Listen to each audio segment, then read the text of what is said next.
A Ukrainian soldier died on the battlefield in Bakhmut. His death has sparked a fierce dispute between some American veterans and a volunteer trainer. Hi guys, my name is Brian Wang. It's been a year since some guys wrote a character assassination article about me. Yeah, it's been significant in my life this past year. It's been a great reduction in the amount of customers I have at my school, and it's allowed me to really see who my friends are and who are just yes men and willing to go along with bullies because they want to also feel included and feel cool. So this is an article written and published by Business Insider, written by an intern named Alia. Alia and I had a long phone call, and I tried to help her to understand the issues at hand, that this was a character assassination, which is interesting because she actually puts it in the article. Who is generating this hate mail? Basically, there was a group who I met in spring of 2022 in Ukraine called Sons of Liberty International, who was run, that organization is run by a guy named Matthew Vandyke. Now, Matthew Vandyke at first seems like an okay guy, but as the more you get to know him, you realize that he's quite a depraved man, and you can see from a lot of these accusations that'll come soon, these are going to be an expression of his frustrations with himself and the world around him, and he'll take it out on folks like me or like others, basically blaming everybody for frustrations that he may feel or his own unhappiness. And I can talk more about that later if you guys will follow me, but let's go through the article first. So basically, volunteer trainers in Ukraine have accused me of being a war tourist. They allege that I improperly trained soldiers and I endangered lives. And okay, so we talk about a story that I wrote. A lot of this is quoted from that story about my first combat medevac for a soldier who was the platoon leader for our reconnaissance platoon, and he was also leading a team of 4 guys, and they basically entered a house in a village near to the power station. Well, we were at a power station, but power station is situated on a reservoir. The power station was called the Vuhalirsk Thermal Energy Center. It's a coal-fired power plant. It's a big one. And across this reservoir, there was a town called Svitlodarsk, which was controlled by the enemy. And there was a dam, and beneath the dam, there was a small set of buildings and villages that basically had a water pumping plant. And there was the houses, for where the workers and the villagers lived. And so rural countryside, rolling hills, a little bit of strips of forest, nice summer day, summer weather. So we were there for a couple of weeks during June of 2022. But this story that I wrote, which a lot of this article quotes and pulls from, and they do an interesting job of misappropriating some of the things I wrote. But the article recounts a story of a casualty named KOT, and he died. He was shot 4 times by the enemy, by rifle bullets, namely by one bullet that went in through the side of his abdomen on the left side, and was just kind of right around where the bottom last rib was. So anyways, let's go through the article a bit. Sweltering June day, soldiers from the 47th Brigade, that was a battalion at the time, not a brigade. City of Eastern Ukraine has been the center of intense fighting. This was not in Bakhmut, this was outside of Bakhmut, but it's a power plant that basically supplies the area around Bakhmut. So we were deployed there as a battalion. We were a battalion, but we had 2 companies. So battalion is 3 companies, and then support units. And we had 2 companies in reserve, 1 company at the front. And I was assigned to the medical unit, and we had the basically headquarters and medical sections at our headquarters at the power station, and then rifle platoons for deployed. So, okay, they write that Brian Wang, 35-year-old U.S. citizen, firearms instructor from Pittsburgh, who now runs a school in California, all correct. Was one of the volunteers that helped. Okay, some went to fight with the International Legion, others with relevant skills volunteered to train Ukrainian soldiers. While entering house in Bakhmut, again, near Bakhmut, 2 soldiers, it was 4 soldiers, were ambushed by Russian troops. The first Ukrainian died on the spot. The second was shot several times, correct, including the abdomen. And Wang stepped forward to try and save him. That's not necessarily correct. We'll talk about that more. The second soldier did not survive, and what happened next is some subject of fierce debate. There's no debate. There's only those who understand the story and those who don't understand the story, and then willfully misappropriate facts out of context to try and attack me. Right? So, anyways, basically, a bunch of folks now are going to talk about themselves. You can read the article, and they're going to toot their own horn. Sons of Liberty International is a nonprofit security contracting firm composed of veterans primarily from the U.S. and Canada who went to Ukraine as volunteers to train the country's soldiers. Two of Soli's instructors allege that Wang, who is not affiliated with Soli, took on more responsibility than he was qualified for and may have endangered the lives of Ukrainian soldiers. All right, so here, a guy named Erik Inbody. I definitely feel like he would be a war tourist. So funny about war tourism. Okay, so we get the call to get ready to move out the next morning. We get this call at like 8 o'clock at night. It's a Saturday night. I had exactly 3 weeks to train these soldiers. Now, I knew that I could not train 300 soldiers. So let me back up a little bit. Valery Marcus wrote a book. He was a veteran from 2014, war in Donbass. He wrote a book about his time in the army. And when this recent invasion kicked off in 2022, he and some of his buddies from the 30th Mechanized Brigade decided that they wanted to found a new battalion that had kind of the dream team and was going to be trained in the Western way, in the American way, and was going to be equipped with foreign weapons, and they wanted to make a miniature U.S. Army. Right? That was the whole dream. So through some contacts, I had already been in Ukraine for a month and doing training with various units. And Valery Marcus, through a couple contacts, reached out to me to see if he could set up a meeting. And this mutual friend of ours basically said, Brian, we really need your help. So I sit down with a meeting of his with Marcus, and he explains to me what they got going on, 300 soldiers and a lot of new equipment, but no trainers and no time. So I realized that this is my highest priority, that this is going to be a calling. And so I moved over there to their base, and we started doing training. We did training for 3 weeks to get these guys ready for the front. You have to understand that from an American standpoint, there's a big cultural difference the way we look at American soldiers and Marines. American soldiers and Marines go through a multi-month transformation process, and with training and ammunition and equipment handed to them in uniform. They go through a lot that lets them become a soldier or become a Marine. That's not the case for Ukraine. These are people who are volunteering off the street. They are bakers, they were trumpet players, they were IT guys, they were architects, they were website developers, they were business owners, they were lawyers, and suddenly now they're soldiers. Just like that. They have literally one pair of socks, their sneakers, one set of camo uniform, no backpack, no water bottles, a rifle, and like no ammunition for training. We have 3 weeks to get these guys ready. So I realized the importance of this mission, and I took on this duty. But one of the first things I did was actually try to find other Western trainers to bring them over. And so I had invited this group called Soli, Sons of Liberty International. I briefly met them in Lviv like the previous week, and I invited them to come over, and they took their sweet little time to get here. And by the time they got here, we had 1 week left, right? So we had a 3-week time span to get these guys ready. I did training for all 3 weeks, like every single day. And these guys moseyed along and got there, and they did 5 days of training, 4 days of training on the last week. Neither here nor there. Okay. So, war tourist. I don't know if you call it a war tourist. I call it a war worker. But it's funny, it's ironic because as an opinion, they have a right to express an opinion that I was a war tourist. But I think that the irony about this is that when we were called to go to battle, it was 8 o'clock at night on Saturday night. We had just done the battalion 10-kilometer run. They didn't enjoy the 10-kilometer run. I joined the soldiers on the 10-kilometer run, and we were sore as all hell. Funny, when we went to war, I went, a guy named Jason went, who is a great medical instructor, wonderful guy. And these guys decided that they were going to stay back and twiddle their thumbs. This guy named Erik Inbody, the one who's criticizing me, he got himself a girlfriend in Kyiv, and he was at home drinking beer, eating pizza, and banging girls while we were fighting at the front. Huh, interesting. Who's the war tourist? Moving on. The deaths in Bakhmut were the source of some of the contention. Again, a lot of soldiers die in war. It happens every single day, happens every section of the front line.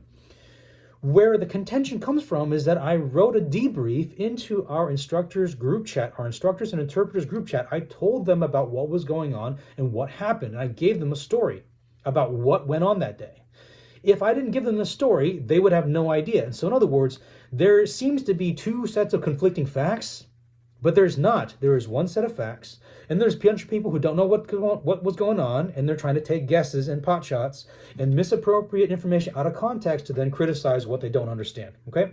So you have to remember, like, when people criticize, when people bully, when people attack, it is a mirror, a reflection of their own ignorance, of their own insecurities, and of their own self-loathing, and of their own frustrations. I don't have any hatred for these people, this Matthew Vandyke, this Erik Inbody. I don't have any hatred for them. But why do they try so hard to beat me down and attack my reputation by pulling things out of context and mixing in lies with the story that I'm telling, the story that I tried to tell the world? Why do they mix in their opinion with lies into this article? And this is now propagated, so it's all over Reddit or social media or whatever, and it's there. Moving on. Okay, so as the story goes, and I wrote the story, you guys can read the story. It's there, and it's linked in this article. I went to go wash some clothes and some socks for me and some of the other soldiers, and as I was coming back, there was some distant shelling, and the car pulls up, 4x4 vehicle from the recon team, and they got a guy who's heavily wounded, and so we drag him in, and this is straight up quoting from the article I wrote, right? So when they pull up, they're looking for the medics, de medici, and I'm like, yatut, I'm right here, right? So Wang, by his own admission, decided to take charge of rescuing the wounded Ukrainian soldier. Pause. It's not that I decided to take charge of treating the wounded. I have an assignment. And in fact, Jason, the other medical instructor, also had an assignment for us to be at the medical station ready to receive and treat wounded. Why? Because the two of us, Jason and I, had the highest level of medical training. Jason was a U.S. Army veteran, and I had several years of TCCC training through the school because I host these classes for our students, and we bring on and hire and contract several instructors. I've worked with 4 different instructors over the last 8 years at the time of this incident. Okay, so Wang is not a trained medic and not in charge of leading the unit. Interesting. It is not clear whether any of its senior commanders were present. Oh yeah, all the senior commanders were present. I have an assigned task, an assigned mission, an assigned team, an assigned location, the medical station. And I'm tasked with working with Natasha, who is the sanitary instructor, and she's a nurse. And she's basically in charge of the health and the well-being of 100 soldiers or so. So the sanitary instructor is not a combat medic. The sanitary instructor is like the school nurse for an elementary school. She's responsible for the health and wellness of these soldiers, of about 100 of them. Nonetheless, her job at this day is that she's the most senior medical practitioner. And other than that, we have me. And we have some soldiers who have had some classes on combat medicine. They may have had a couple classes here and there, a couple hours of classes over the last 3 weeks. And we have a couple combat veterans who may or may not have had this training previously. But again, the level of training of the soldiers is very low, and we have no combat medics. You have to understand this, that Soviet Union, Russian, Ukrainian forces do not have professionally trained combat medics. They have essentially what are litter bearers, stretcher bearers, ambulance drivers, people who evacuate and move wounded people, but they don't have a lot of training, and they don't have a lot of certification. They don't have a lot of equipment as far as handling true medical emergencies. So you got to understand this. When we say medics, it has a different meaning compared to what medics mean in the U.S. military. United States medics, 68 Whiskeys, they go through a whole lot of training, and they become certified professional caregivers on the medical profession. Ukrainian Army, there are real doctors, what they call doctors, we call them paramedics. But they're more medical side. And then on the battlefield, we have folks who have the same or less level of training than what I have, which is just quick and dirty combat medicine. You guys have to understand the average soldier at that time, in that place, in that unit, was only 3 weeks in the Army. And of those 3 weeks, they may have had 1 or 2 or 3 3-hour classes on combat medicine. A surface level understanding of how to use their med kits. I have been in this business, in the training business, for many years, and that entails not only being in those classes, but also hosting those classes and assisting in the teaching and delivery of these types of classes for years, okay? So, and again, the irony here is that this guy, Matthew Vandyke, is quite childish in that the most qualified combat medic who had been a U.S. Army 68 Whiskey was assigned to our same exact section, the medical section with 1st Company, with the 47th Battalion. And Matthew, the guy who basically originates this criticism, was making a big stink and a big fuss on the morning that we were leaving for the front. He's like, I don't separate my team. We can't separate our team. We can't have one guy go here and one guy go there. Yeah, you can, man. Because the medics need to be with the medical section, and the other guys need to be with the infantry, and the sappers need to be with the sappers, and the sniper instructors need to be with the snipers. But, so anyways, I digress. So that's the funny irony about Unqualified. Now, more on this. Wang describes a scene from the fog of war. In a chaotic blur, the two performed a needle decompression on the soldier, a procedure to treat tension pneumothorax, in which air becomes trapped between the chest wall and the lungs of the chest. Trauma, a needle catheter is used, blah, blah, blah. So if a person has a chest wall injury, anywhere from like the neck down to the belly button, we are going to assume that it has a chest wall puncture. And that entails a couple of things. Number one, we basically stick it with a big sticker, a big, what's called an occlusive dressing. We seal it up so it doesn't leak air. And then if there's air leaking from the inside of the lung into that pleural space, the space between the lung and the chest, it's going in the wrong place. It's going to cause the person to have trouble breathing. And so later down in the story, as we're doing our evacuation, I don't know what else to do because the guy is dying on me. And I said, you know what, we're going to install a second catheter. We're going to install a second chest needle because I don't know if the first one was effective or not. And so I stick this guy with a chest needle. And that involves sticking a needle right about here. That's supposed to, if there's air trapped between the lung and the chest wall where it's not supposed to be, it's supposed to let that air out. Right. So anyways, they go down here and they mock me because I recount an observation that we have done this a lot of years in training, and we train on pork tissue, going through the between the ribs and through the muscle and flesh of pork ribs, right? And so pork from the supermarket is dead, right? It's been dead for a long time, so it's relaxed and it's soft. And a person who's under stress, their muscles are tense and they're bunched up. And so what I found was that a live human who's stressed, the muscle and the skin is a lot firmer, a lot harder than trying to go through dead and relaxed pork tissue. And they mock me for this. How many of you guys watching this video have actually stuck a needle decompression catheter through a live person? How many of you guys have actually tried to save a person's life while he's dying? How many of you guys have actually had someone die in your arms? If not, I don't think you're really qualified to mock me. All right, moving on. So then the soldier is dying and I start CPR, right? So I'm with another guy, a soldier, who is a squad medic. All right, so when we say squad medic, meaning he's not a company medic, he's not the battalion medical staff, he happens to be a guy in a 10-person unit squad who is assigned to basically treat and carry the wounded. And he has not a whole lot more medical training than the average Joe. He's going to be tasked with me because he heard the call for medics and he came running because that's his job in the squad. So remember, you guys have to have an understanding: battalion level, company level, platoon level, squad level. I'm tasked on a battalion level to be at the medical station. That's where battalion headquarters is going to be. Okay, so I'm with Natasha, who's the nurse from First Company, and we have some support folks there, a driver and other soldiers who are there just to help. Sasha Wolf, he is with a rifle squad, and every rifle squad has a guy who's got the title medic. They're on paper medics, but they don't have like an American medics training. They don't have the kit bag. They don't have the expertise of an American or Western combat medic. They just have basic combat medicine, similar to what anybody who takes the TCCC class would have. For those who don't know what that is, go look it up. And so Sasha speaks English, and so he ran over to help, and that's good because he and I got to work together. And so we get in this van, we load up, and we start taking the casualty towards the hospital, towards the ambulance rendezvous, because there's other casualties rolling in. And so in my absence, Natasha, the nurse, she had to go handle the next casualties. So we have to divvy up our resources, and there's a moving van, and in the article, you guys can read it, I'll link it here.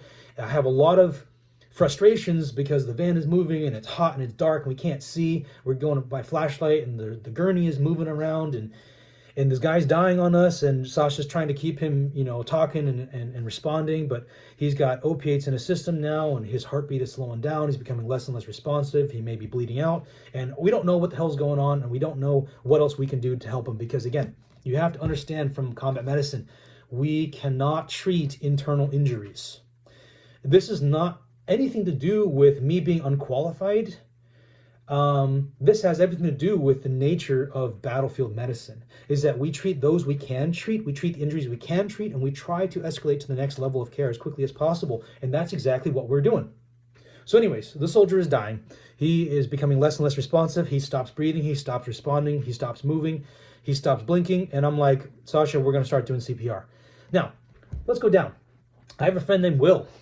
And Will is was one of my school's medical trainers, and he's a very well-qualified combat medic, and he was not here. He was back at the battalion doing training with the new soldiers who were still coming into the battalion. So basically, we had taken our instructor team, we had split them in half, and some were at the front, and some were basically back at base. And so Will, a good friend of mine, after I debriefed all the instructors on this event, Will says, Brian, chest compressions don't work in TACMED. I've taught you this, right? Oh, it's juicy. Now, Erik Inbody, Matthew Vandyke, they grab this and they use this now as criticism. And they basically reappropriate this and misconstrue this, take it out of context to use it as an accusation that I don't know what I'm talking about. Chest compressions don't work in TACMED. You know why? It's because chest compression, CPR, is for people who are basically dead. When someone stops breathing, their heart stops beating. And when their heart stops beating, they stop circulating blood through the brain. And then even though the body may have oxygenated blood, the brain isn't receiving oxygenated blood, therefore the brain dies. CPR, basically, you're going to mechanically pump the heart and the lungs by basically breaking some ribs and pushing on the lungs and pushing on the heart. And when you do this, you're going to also breathe in the person's mouth. You've all seen this on TV. And we did this for this soldier to try and allow us the possibility of keeping him alive or reviving him, okay? So basically, there is like medical clinical death when a doctor says, yep, he's dead, time of death. And then there's like real practical battlefield death when he stops breathing and he can't breathe for himself and therefore he's basically dead. Caught, stopped breathing. Between bleeding into his abdomen from his gunshot wound, between the opiates that had slowed down his heart rate. We don't know exactly what it was, if it was the opiates perhaps that would have overdosed him, or some combination of the two. But he stopped breathing, he stopped responding. So what am I supposed to do? We still have a few minutes of car ride before we reach the rendezvous point. What am I supposed to do? Just sit there and just twiddle my thumbs? I'm going to try and keep this guy alive. I'm going to do my damnedest so that I don't need to have nightmares about this later on. I'm going to do my best to keep this guy alive. If that means doing CPR on him, then so be it, right? So CPR doesn't work in combat medicine because there's other people who are alive and who need to be saved. And CPR is for people who are basically dead. So don't waste your energy on CPR. Now, if you have been trained on CPR, you'll learn this, that once you initiate CPR, you do not stop CPR until basically a doctor tells you, hey, stop, the person's already dead. But right now, there's me and there's Sasha driving in this van, Sasha Wolf, and of the two people, I have more seniority and I have more experience in combat medicine. I have more training in combat medicine. So if I'm going to make a decision, it's going to be to try everything to keep this guy alive. So I don't know how you can take this situation and turn it on its head to then accuse me and mock me of being underqualified. And so this kind of comes to the apex of our video today, which is to say, I want you guys to understand that the accusations, the shit talk, the character assassination is not so much a reflection on my character as it is a reflection on the depravity of the person who makes those accusations. If you are a professional and if you have well-meaning intentions for the Ukrainian people and for this soldier, then you're going to realize that in a war, there's shit that happens and you do your best. And if you fail, then you learn from it and do better next time. And also, you must remember that we can't save everybody. The enemy shoots this soldier 4 times. And somehow, this lovely article can then reinterpret that as my incompetence got the soldier killed. All right, so, and again, this is preying upon people's gullibility and simplicity of mind. People are easily swayed and easily persuaded by propaganda. They'll read this article and it sounds very official and it looks like it's a valid accusation. And they're like, oh my God, Brian killed this guy by doing CPR. That's not how it works, guys. You do CPR to someone because they're dying or dead and they stop breathing, and you're trying a last ditch resort to see if you can keep their heart pumping and circulating until you reach the next level of care, which is basically whole blood. And you guys seen the movies like clear, shocking someone to get their heart going again, resuscitation, to try and keep this person alive. That is why we do CPR. So anyways, the reporter does a good job, Alia. She says, she quotes, "In combat, futile attempts at CPR may interfere with the caring of casualties who have a chance to survive and may interfere with the unit's ongoing mission." That's all correct. At this moment, we're not on the battlefield. There are no other casualties who need to be cared for, and we're not interfering with the ongoing mission. So I'm going to do CPR. And so Wolf and I, we take turns breathing for this guy and pumping his chest until we arrive, and the paramedic or doctor, whoever, who meets us at the ambulance rendezvous, he does a couple chest compressions. He says, no, this guy's dead. And that's it. That's the end of that. And so we're tired and we're frustrated, and we sit down and we debrief that. And we had a really, really healthy debrief, even though Cott died and the previous guy, Suri, died. That is a natural aspect of combat, guys. People die. And this is something that I think Americans are kind of not used to, because Americans have fought a relatively low intensity conflict in the Middle East with all the benefits of technology, fighting against very primitive enemy, a very dispersed enemy, and Americans are used to the idea that American soldiers don't die. And so when you're faced with this idea that a Ukrainian soldier died, good guys died, it's as if we failed. But no, man, the Russians killed him in combat. I don't know what else to tell you. And we did our best to evacuate him. So anyways,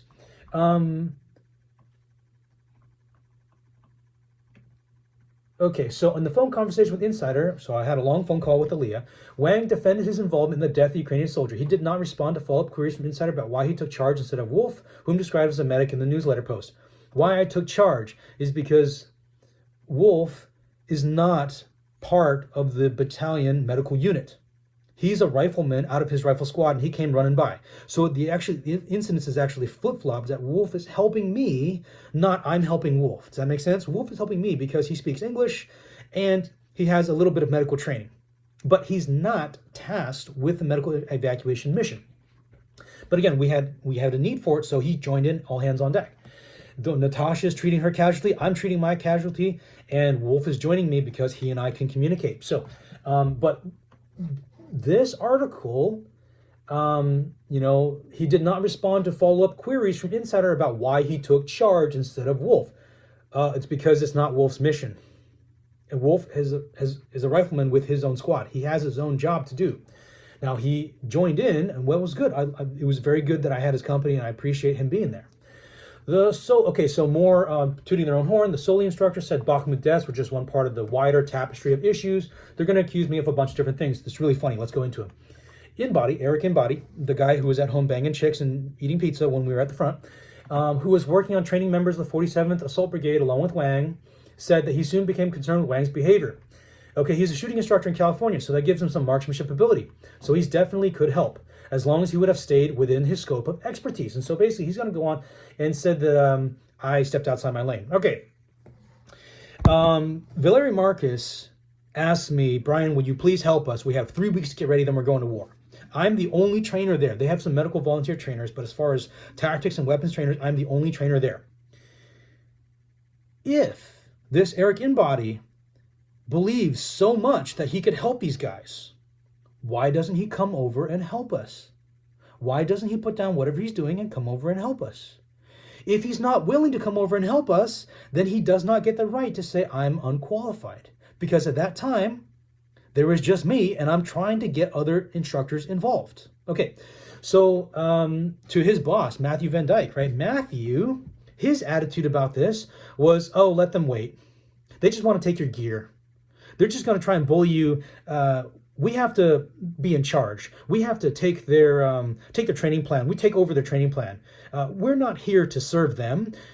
We control the training. This is Matthew Vandyke I'm channeling, okay? This guy, in the beginning, I listened to him, And he would criticize this over and over and over again, but then it became a pattern. And the pattern was he was not interested in helping Ukrainians. Matthew Vandyke from Sons of Liberty International was a fraud, and that's why he's attacking me. And that's, again, why we're making this video, because it's important for you guys to understand that when a fraud is put next to what is real, then the fraud becomes scared that he's going to become outed.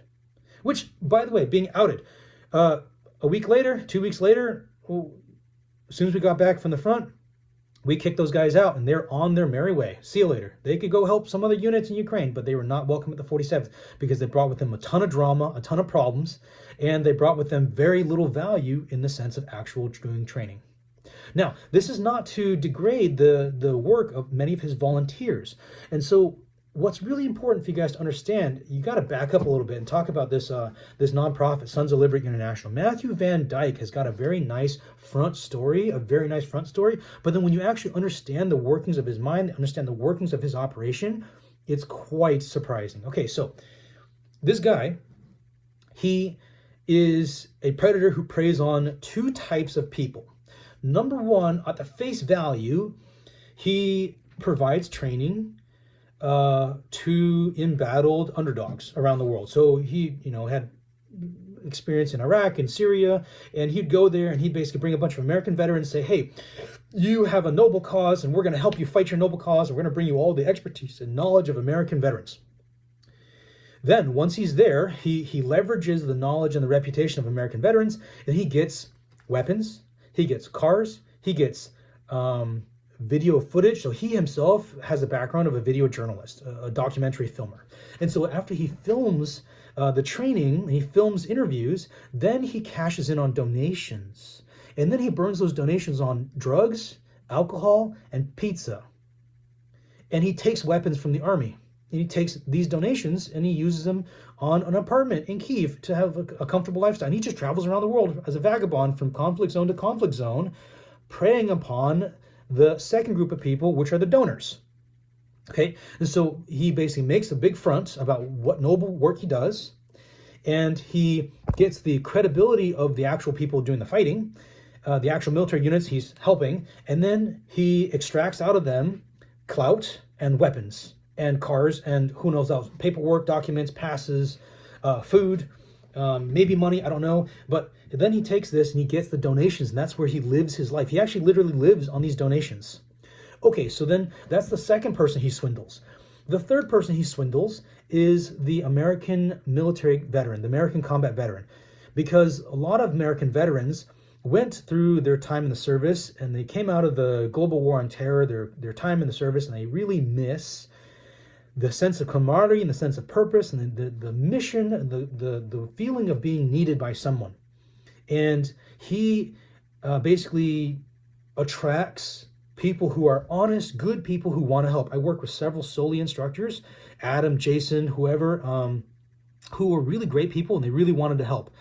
But once they're there and once they're in the employ of SOLI, Matthew Vandyke locks them behind a very, very, very solid non-disclosure agreement, and he punishes them, and he basically forces them into his will, threatening to sue them if they speak up. And this is why a lot of SOLI instructors have not said anything, because they're afraid of getting attacked like I got attacked. This Matthew Vandyke basically, what's the right word? Gaslights them so that they do his bidding, and now he can leverage the reputation of those instructors who are getting not paid. They're not paid. They're volunteers, but they're going broke at home because they're here for months at a time without getting paid. And so SOLI leverages them to then get basically the deal with the military. And so then he sells the idea of doing training for the military only enough to film documentary, film video interviews, and then he's selling advertisements. Advertisements on Instagram that says, oh, look at all the work. And he's got pictures of the people who are not even in SOLI doing work. Okay. So when you come back around and you look at this involvement from Matthew Vandyke and his organization, the instructors are oftentimes really good people, really kind people who really want to help. He himself is very depraved and narcissistic, and he's on drugs all the time and drunk half the time. He himself is not doing any of the teaching work. And the army is looking for resources, but actually Matthew Vandyke is taking resources. So as an example, down in this in this story, Matthew and another guy from Soli were split to another part of the front line, and they were issued, as I was issued, a U.S. surplus M14, which had been donated through Lithuania, or maybe Moldova, not sure. And they kept, I turned back in my rifle when I left. They kept these rifles, 2 M14s, American rifles, they took from the army, and they left with them, and they kept them, and they went off to other places in Ukraine. I'm here donating my uniforms, my socks, my batteries, my whatever you have available, whatever I have, my backpack, whatever I have available that I can leave with the soldiers when I leave, my paracord, my flashlights, my pocket knives, I'm donating them to the soldiers as I'm leaving. And Soli is here to take from the soldiers. I'll give you an example. When we showed up at the battalion, when I showed up at the battalion, there's 300 soldiers living on base and me. And I said, we don't have time to waste. We got 3 weeks. We need to start training now. And they're like, well, where do you want to stay? They set up my interpreter at the hotel. I'm like, I will stay here on base in the barracks with the soldiers. And so I stayed with the soldiers for 2 weeks, or maybe 2.5 weeks. And as Soli showed up, they're like, no, we don't want to be in these barracks. They're like, the Ukrainian soldiers, they're unsanitary. They're dirty. Like the barracks, the water didn't work properly. The plumbing didn't work properly. And so the guys are pooping in a latrine, which is a trench that we dig outside. It's a latrine, okay? It's the army. So when you set camp, you dig a trench called a latrine, and you poop in the ground, basically. Then you bury it up. And they're like, oh, that's unsanitary. And they're showering in cold water. Like, I want to be in a hotel. And then I was like, why are you guys taking resources out of the battalion? Why are you taking resources from the army? Because these soldiers need those resources. That money that's going into your hotel, that could be equipment, uniforms, medical gear, that could be fuel, that could be tires, it could be auto repairs, it could be weapons, it could be all kinds of things that the soldiers need. And Soli was like, Matthew Vandyke, they're like, I don't want to be here. It's uncomfortable here. I want to be in a hotel. Who cares? The battalion's paying for it. If the battalion's paying for it, who is providing that money? Donors are providing that money. So for them, they show up and they want to be treated like princesses, and they want to take resources out of the battalion, out of the Ukrainian army, and I show up and I want to provide resources into the Ukrainian army. There's a big difference, guys. That is a huge difference between volunteers and then the volunteers. All right, so let's move on. Next, let's, okay, they could accuse me of having personality flaws. This is a guy who had no military experience and was a security guard in Canada, came to volunteer. Great guy, lovely guy, hung out with the wrong crowd because he wanted to be cool. His name is Brandon. So 29-year-old Soli instructor, which is funny because they call him Sons of Liberty National instructor, but he had no military experience. And he, unlike me, is not actually a real life, actual weapons instructor. He's just a guy from Canada that wanted to go out there and help out. Good intentions. Not qualified to be there, which is funny because they're accusing me of being not qualified. So let's move on. Okay, foreign volunteers were there for a variety of reasons. While many foreign volunteers have provided invaluable support, either through fighting or training, some reports have painted a picture of inexperience and war tourism, perhaps propelled by good intentions, but nonetheless unhelpful. Okay? An American veteran working to train soldiers in Ukraine told the New York Times in July that he and others had encountered some would-be trainers with overinflated resumes. Well, I'll give you my exact resume. I gave these guys my exact resume. It's on the website. Bio. There's nothing to lie about here. And so I'm a tool, I'm a vehicle for transferring knowledge. They mock me for saying that I'm a tool, meaning I'm a teacher, meaning I'm an instructor, meaning I teach them. And they mock me for teaching out of a U.S. Army handbook or U.S. Army training manual. I don't know about you guys, but maybe for those who've watched movies and played video games, you think that, you know, people who fight wars just fight wars the way they want to. But actually in the military, you do everything by doctrine, you do everything by procedure, and you do everything what's in a manual. And so what do you think people, soldiers, officers, what do you think they're doing when they are preparing to do training or they're preparing to fight a war? They're consulting case studies, historical case studies of old battles, and they're memorizing doctrine. They're memorizing textbooks. And so I don't go over there trying to, Valeria Marcus asked me to achieve the mission of bringing up this unit into NATO standard training. And I said, I'll do my best. I'll try my damnedest. And so I'm not going to be pulling training out of my ass, guys. That's not how it works. It's going to be based upon, in this case, a U.S. Army training manual, such as Ranger Handbook, FM 7-8, Infantry Platoon and Squad. These are well understood manuals. And that's not something that should be mocked. I don't know how they can take this and say giving NATO specific standardized doctrinal training, U.S. Army standardized doctrinal training, and saying that this is somehow something wrong with me, that I'm unqualified because I'm just teaching out of a book. So if you read this article, you watch this interview, you watch this this video, I think it's time that you question, why is someone using this as an excuse to mock me, to attack me? Is that a reflection on me, that I'm teaching out of a U.S. Army doctrinal manual? Or is that a reflection on the people making the accusations? Moving on. Okay. Erik Inbody claims that I walked a bunch of Ukrainian soldiers into a place that had landmines. All right. So first of all, I had been here doing training for 3 weeks, and they showed up like 2 weeks later. Second, I took a good tour with the officers in the senior leadership of that unit, who had been using this training space for a very long time, who helped to build the damn training facility. So we had a facility, and this was basically like had been built 10 years ago as like a Kosovo peacekeepers type of training base. We called it the Tankodrome, like the tank training grounds. And we didn't do any shooting there, but it was across from the shooting range. So we used that there for our like hiding in the woods and sneaking and maneuvering type training. And I'd been doing their training for several weeks already by the time this guy Erik Inbody shows up. And again, this is a training area shared by many other units. And so one of the units is a local engineer battalion. And so the engineer battalion, well, they handle mines and minefields, and they do mining and demining. And so there's a little sign that says mines, okay, Mini. And so Erik is shadowing me on the training there, and I lead the soldiers into doing our mission. And Erik's like, hey, this sign says mines. I'm like, yeah, whatever, ignore it. It's not part of our training. Go ahead. And so it's funny because he's criticizing me because he doesn't know the area where we're doing training. He hasn't talked with the Ukrainian army officers and leadership why we're doing training there and what that training place is for. And he doesn't understand that there are no actual mines. And so that is really quite laughable. But they'll use this to basically prey on the gullible, the average reader who doesn't know any better, and says, oh my God, this Brian must be unsafe. Okay, so he criticizes me that we train soldiers to point their weapons upwards at the sky. So remember, Erik Inbody had been a U.S. Marine for 3 years. While that gives him some credibility, that does not make him a weapons instructor for soldiers using RPK-74, AK-74. He may have experience as a U.S. Marine, but that does not make him qualified to criticize a guy who's a weapons instructor teaching weapons instruction stuff, which is ironic. Again, you see the theme now? Ironic again, because this guy, Erik Inbody, is criticizing me of being a war tourist and being unqualified, yet he himself is unqualified to be criticizing the weapons instructor when I'm teaching weapons classes. All right, so they went to complain to the battalion staff, Marcus, and the battalion commander at the time, Ivan Shalamaha. And so Marcus was like, go fuck yourself.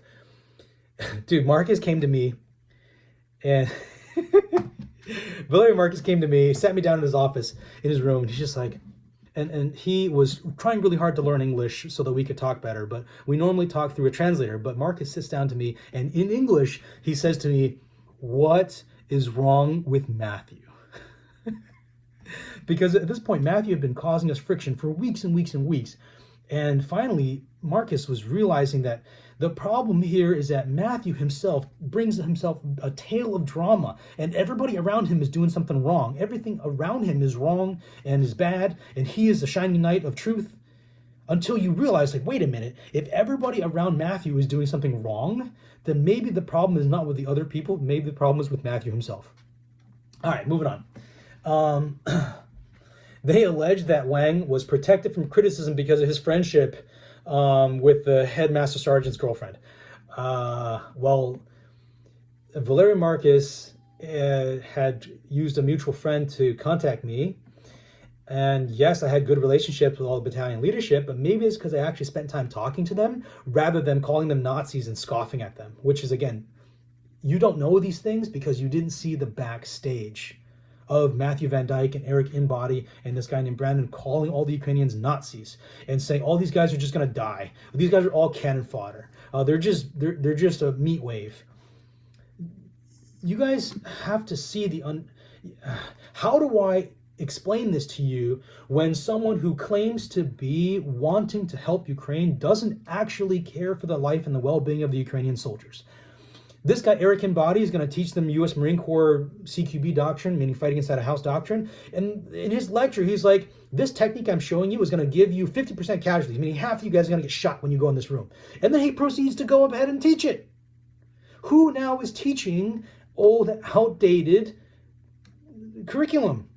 All right, so that's the whole irony. That's the whole laughable matter. And this is why I waited a year to share this with you guys, because now in hindsight, in retrospect, I don't gotta get emotional, and this doesn't have to be personal about me.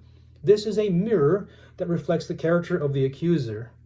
And it's hilarious. All right, so let's move on. Soli continues to train soldiers, after they got kicked out of the 47th.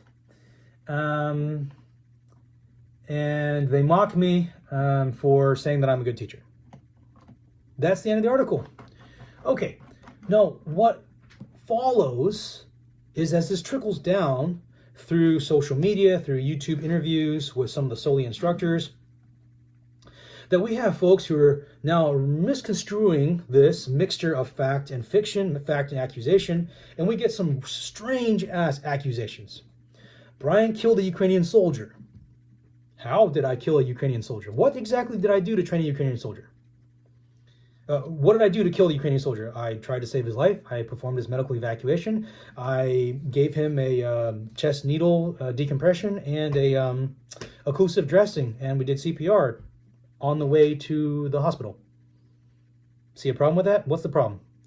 The accusation that I killed the soldier is the problem, because the enemy killed the soldier. Let's move on. That I'm unqualified. We have a Canadian security guard who has not been in the army, who has not been in the weapons instruction profession. We have a journalist who fought in a militia, I guess, in Syria, I guess. We have a Marine who did 3 years in the Marine Corps and never saw combat, all claiming for me to be unqualified. Someone who's been a professional instructor for like 10 years.